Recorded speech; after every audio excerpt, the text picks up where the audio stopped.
Tässä videossa mietitään, mitä ilmastoahdistus on ja miten sitä käsitellään. Ilmastoahdistuksesta kuulee nykyään aika paljon. Mitä se sitten on? Se ei ole tunne eikä sairaus. Se on ainakin sellainen tuntemustila, missä on semmoista paljon patoutunutta turhautumista, pelkoa tulevaisuudesta. Nuoret ja aikuiset kärsii siitä. Ehkä sinäkin. Mä ainakin. Nuoret ovat herkempiä ilmastoahdistukseen kuin me aikuiset, koska se vaikuttaa suoranaisesti heidän tulevaisuuteen.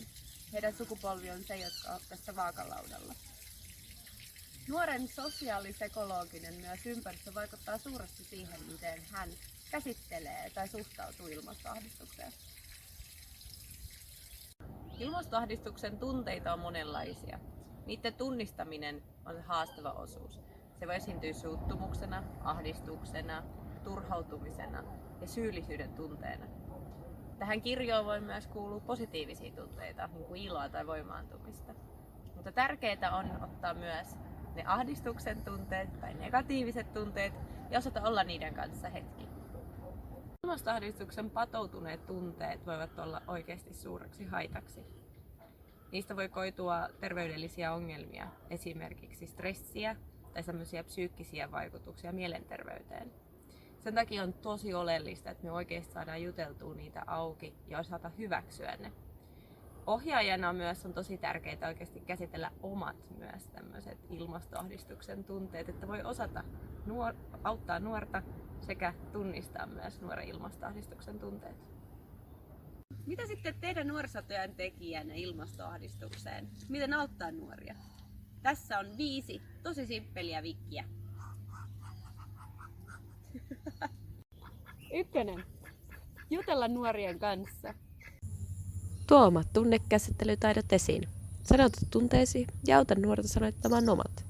Kannattaa muistaa, että tässä saattaa tulla paljon tunteita esiin, joita voi olla haastava käsitellä ja ovat olleet patoutuneita pitkään. Valmistaudu siihen. 2. Luo nutalla turvallinen tila, missä nuoret voi keskustella näistä tunteista.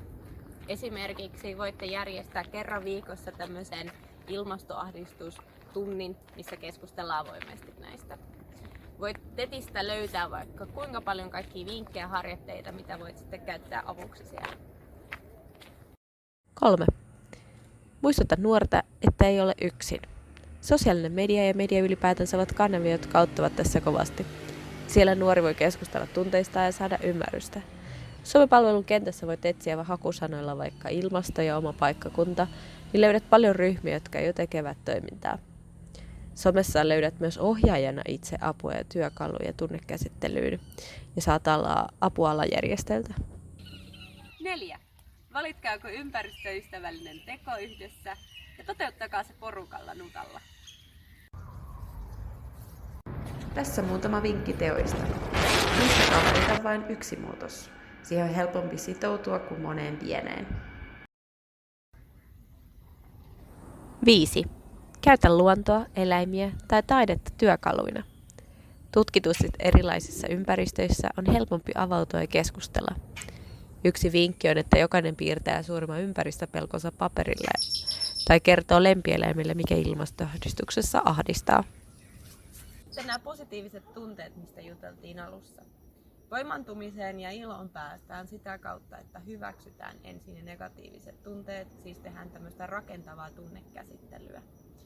Sen jälkeen voidaan oikeasti tehdä semmoisia ilmastoystävällisiä tekoja, mitkä tuo sitä voimaantumista. Nämä on hyvä tehdä ryhmässä, porukassa, koska se lisää sitä voimaa.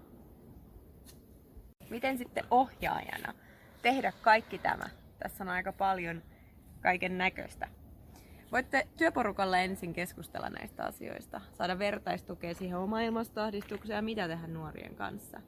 Voitte myös yrittää pyytää sitten ylemmältä taholta perehdytyspäiviä tai koulutuksen ilmastoahdistukseen ja tunnekäsittelyyn liittyen. Viimeisessä videossa mulla on myös liuta vinkkejä, miten ja mitä harjoitteita tehdä sitten ilmastoahdistukseen liittyen nuorien kanssa. Tsemppiä!